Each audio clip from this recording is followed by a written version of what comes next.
जीवन की एक सच्चाई है दोस्तों, जिसको आगे चलकर बहुत फेस करना पड़ता है बच्चों के आगे। कि पति पत्नी है जो कम खर्चों कम पैसों में अपना मतलब हर जरूरत की सामान पूरा कर लेते हैं, कम खर्चे में भी गुजारा कर लेते हैं।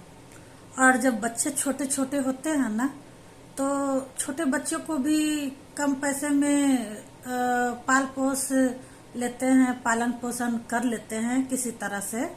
और ऐसा नहीं है कि अच्छे स्कूल में नहीं पढ़ाते हैं। हाँ, घर के कम खर्चों में मैनेज करके बच्चे को अच्छे स्कूल में पढ़ाते हैं। बच्चे को कोई दुख नहीं देते हैं। पति पत्नी अपने में जो कॉम्प्रोमाइज कर ले, कपड़े में, कोई चीज में, मतलब हम लोग भी इस तरह से किए हैं। लेकिन वही बच्चे जब बड़े हो जाते हैं तो उनको ना कम खर्चे में गुजारा नहीं होती है। सभी बच्चे के बारे में मैं नहीं बोल रही हूँ, बहुत सारे बच्चे हैं कि कम खर्चे में गुजारे नहीं कर पाते हैं। और वो अपने माँ बाप को बहुत तरह की बातें सुनाने लगती हैं कि देखो ना, बगल की हैं जो माँ बाप हैं जो ये कर रहे हैं, वो कर रहे हैं, ऐसे कपड़े पहना रहे हैं, इतने 5,000 का ये जीन्स लिए हैं, 5,000 का सूट लिए हैं। ये सब बोल बोल कर अपनी माँ बाप को सुनाने लगते हैं कि आप लोग तो कुछ कर ही नहीं रहे हैं। बहुत दुख होता है ये सब सुनकर।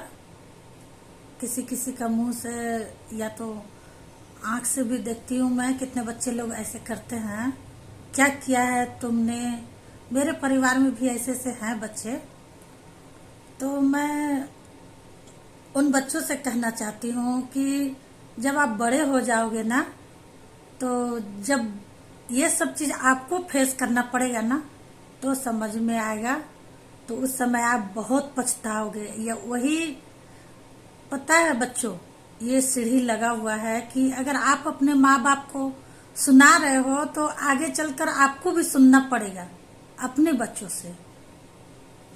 अब फिर वही बच्चे आपको जब सुनाएंगे तो आप इतना सुनाते हो अपने माँ बाप को ना, कि वो माँ बाप तो कूढ़न से जिनको जीना रहता है, कितने दिन जीना रहता है, जिसको 40 साल जीना रहता है, भगवान ने उम्र लिखी है 40 साल, तो वो आपकी बातों से ना वो 20 साल में ही मर जाते हैं। क्या बताएं, कुढ़न से। कुढ़न तो आप लोग समझते हैं ना दोस्तों। तो वो कुढ़न से मर जाते हैं। तो वही बच्चे हैं जो फिर बाद में पछताने लगते हैं कि मैंने भी अपने माँ बाप को इस तरह से दुख दिए हैं बोल बोल करके, और आज मेरे बच्चों मेरे साथ ऐसे कर रहे हैं। तो वो उस समय पछताने लायक, पछताते तो हैं लेकिन माँ बाप से माफी मांग नहीं सकते हैं, क्योंकि उस समय माँ बाप उनके साथ नहीं रहते हैं। तो इसलिए बच्चों, मैं कहना चाहती हूँ कि माँ बाप जितने भी करते हैं ना, वो अपने से बढ़ कर करते हैं। और जो भी ला करके देते हैं ना, उसमें आप खुश रहें। माँ बाप को इस तरह से टॉर्चर ना करें हर चीज के लिए। ठीक है, दूसरे के माँ बाप कर रहे हैं, उनके पास ज्यादा कमाई है तो शायद ज्यादा कर रहे हैं। आपके माँ बाप भी आपके लिए कम नहीं कर रहे हैं। तो इस तरह से बोला ना करें, ताकि आपको आगे चलकर इतना पछताना पड़ेगा कि फिर वो कहता है ना कि अब पछताई से का होई जब चुड़िया चुग गई खेत, वो हाल हो जाएगा। पछताते आप रह जाएंगे और आपके माँ बाप आपके साथ नहीं रहेंगे कि आप माफी मांग सको।